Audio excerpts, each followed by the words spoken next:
구독자 여러분 안녕하십니까? 예, TV조선 경제부장 안영영입니다. 최근에 이재명 대통령이 분당 아파트를 팔면서 일명 매도인 금융, 셀러 파이낸싱을 이용해서 논란이 되고 있습니다. 이 부분에 대해서 오늘 알아보도록 하겠습니다.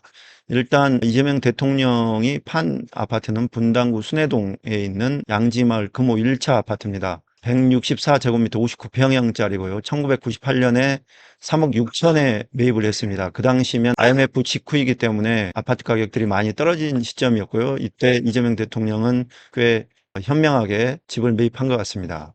그리고 쭉 본인이 실거주했었고요. 2026년 7월에 29억 원에 매각을 했습니다. 아주 최근에 매각을 했습니다. 저희가 지난번에 한번 이 유튜브로 다뤘지만 지난 2월 달에 잠시 매물이 올라왔다가 내려간 적이 있었습니다. 그때 언론에서 이재명 대통령 집이 팔렸다라고 했지만 실제로 그때 매수자로 나선 사람들이 여러 가지 사정 때문에 매수하지 못하고 최근에서야 인근 분당구 순회동 다른 아파트에 살고 있는 1주택자가 이 집을 매수했습니다. 요거 지금 예상 양도 차익은 25억 4천 정도 됩니다. 꽤 오래 살았기 때문에 이 정도의 양도 차익은 충분히 볼 수 있을 것 같고요. 양도소득세를 보면 1억 원 안팎일 것 같고요. 왜 이러냐면 장기보유 특별공제 10년 이상 실거주하면 양도소득세의 80%를 감면해주는 장기보유 특별공제가 적용이 되고요. 이 집은 김혜경 여사와 부부 공동명의이기 때문에 절세할 수 있는 방법이 있습니다. 그렇게 양도소득세는 1억 원 안팎, 29억 양도 차익에 대해서 상당 부분을 가져갈 수 있게 될 것 같습니다. 이재명 대통령은 이 집을 팔고 싶지 않았지만 어쩔 수 없이 팔아야 하는 상황이었다라고 얘기를 하고 있어요. 그래서 양도 차익이 얼마인지에 대해서는 별로 의미를 부여하지는 않는 것 같습니다만 상황은 이렇습니다. 지금 이 집을 팔면서 이제 논란이 되고 비판이 쏟아지는 부분은 근저당을 17억 7천만 원 설정을 했다는 부분입니다. 지금 매각 금액이 29억 원이고 계약금은 통상 매매가의 10%, 많을 때는 20% 정도 하긴 하지만 통상 10% 합니다. 그럼 2억 9천만 원이겠죠. 그리고 전세 보증금이 11억 3천만 원이 끼어 있습니다. 지금 세입자가 살고 있는 매물이고요. 거기다가 근저당 설정을 17억 7천만 원 했습니다. 그러니 소유권 이전을 먼저 해주고 이재명 대통령이 17억 7천만 원의 근저당을 설정을 한 겁니다. 이게 근저당이라는 게 원래 빌려준 돈의 약 110%에서 130% 정도 잡습니다.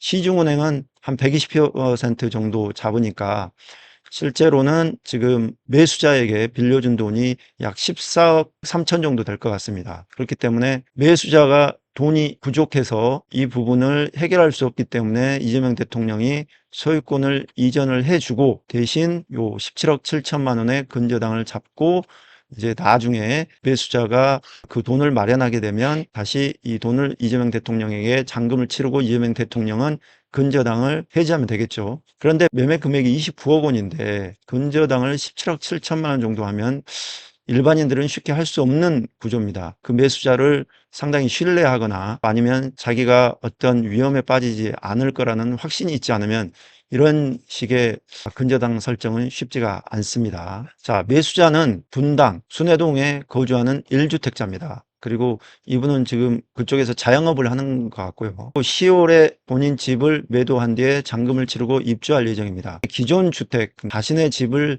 처분하고 들어와야 되기 때문에 시차가 좀 발생을 합니다. 세입자는 10월에 첫 번째 전세 만기 예정입니다. 계약갱신 청구권은 사용하지 않았습니다. 그래서 이재명 대통령이 이 집을 팔면서 세입자는 2년 만에 다른 전셋집을 구해야 되는 상황입니다. 세입자 입장에서는 또 부동산 중개 수수료를 들여야 되고 이사비도 들여야 되고 하니까 참 좀 황당한 상황이겠죠. 이런 경우에는 일부 매도자들은 세입자에게 위로금 명목으로 일부를 지급하기도 하는데 이건 어떻게 됐는지 저희는 지금 알 수 없는 상황입니다. 자, 매도인 금융, 셀러 파이낸싱을 쓰는 이유는 크게 두 가지입니다. 일단은 매수인의 자금 경색이 있습니다. 그러니까 매수인이 돈이 부족하다는 거죠. 이번처럼 이제 집을 갈아타는 과정에서 일시적으로 자금이 동결된 상황입니다. 이걸 해소하기 위해서 매도인이 사정을 봐주는 거죠. 두 번째는 매도인이 급하게 팔아야 하는 상황입니다. 정해진 기간 내에 팔지 않으면 세금이 중과되거나 세금 부담이 커지는 경우죠. 또 두 번째는 조합원주의 승계가 불가능해지는 경우입니다. 이 두 번째가 아마 지금 이재명 대통령이 처한 상황인 것 같습니다. 이 대통령이 이런 방식을 쓴 이유를 보면 일단 양지마을 금호 1차 같은 경우에는 재건축 조합원 지위 승계 시한이 임박해 있습니다. 사업 시행자 지정 고시가 임박해 있습니다. 저희가 파악한 바로는 이달 내로 사업 시행자 지정 고시가 나올 것 같습니다.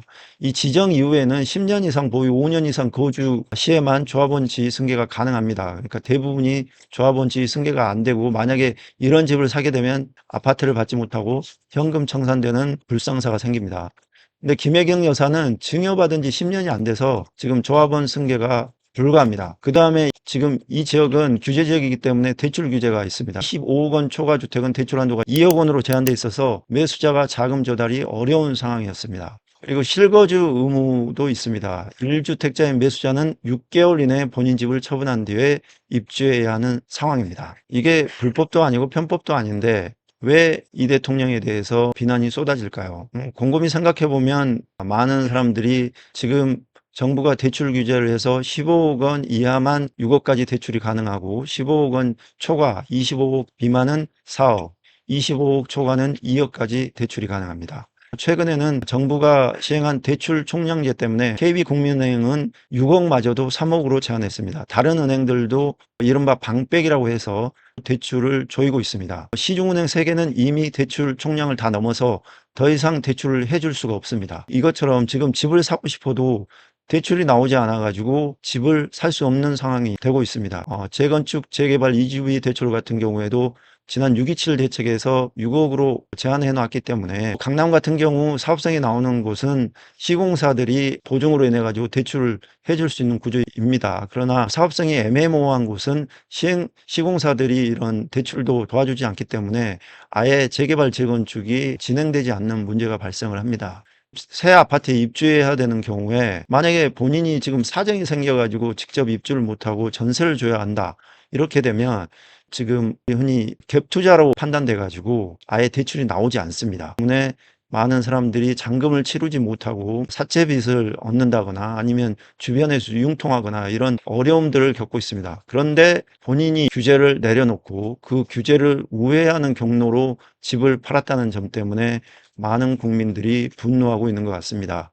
이게 불법은 아니더라도 국민들은 이렇게 피로감을 느끼고 힘들어하고 있는데, 본인은 어떤 식으로든 이렇게 집을 팔고요. 만약에 이 집을 팔지 못했다고 하면 결국에는 재건축이 될 때까지 들고 가야 되는 상황이었습니다. 이재명 대통령 집을 파는 과정을 보면 집 팔기가 얼마나 어려운지를 또 역설적으로 보여주는 것 같습니다. 이런 상황이라는 점을 본인도 알게 된 것 같고요. 그럼에도 불구하고 많은 국민들은 어려움을 겪고 있는데도 본인이 이렇게 팔았다는 점 때문에 비판을 많이 받는 것 같아요. 뭐가 맞는지는 사실 저도 모르겠지만, 정부가 이 정책을 할 때 일단은 내질러 놓고 뭐 어떤 부작용이 발생을 하면 그때 고치자라고 하는 방식의 방법을 많이 쓰는 것 같습니다. 이재명 대통령이 토론회에서 전세대출, 비거주 1주택자 전세대출을 해줘야 되냐 이런 식의 말을 했는데, 조만간 또 여기에 대한 규제가 나올 것 같고, 그 다음에 보유세 인상도 할 것 같고, 이로 인한 어떤 부작용들을 전문가들이 많이 얘기하고 있음에도 불구하고 이재명 대통령은 본인의 생각을 꺾을 생각이 별로 없어 보입니다. 그리고 이재명 대통령의 부동산 책사라고 하는 분들, 이런 분들, 이광수, 최상욱, 이런 분들의 얘기들을 듣고 그거 좋은 아이디어다라고 하면서 맞장구를 치면서 이러고 있는 모습이 토론회 자체가 결국엔 짜고 치는 고스톱 아니냐, 이런 얘기가 나오는 이유 아니겠습니까? 어떤 정책의 부작용에 대해서 지적하는 것에 대해서는 귀 기울일 생각은 별로 없어 보입니다. 다주택자 규제를 하면서 결국에는 이재명 대통령은 이 부분이 전세난으로 돌아올 거라고는 생각하지 못했을 것 같고요.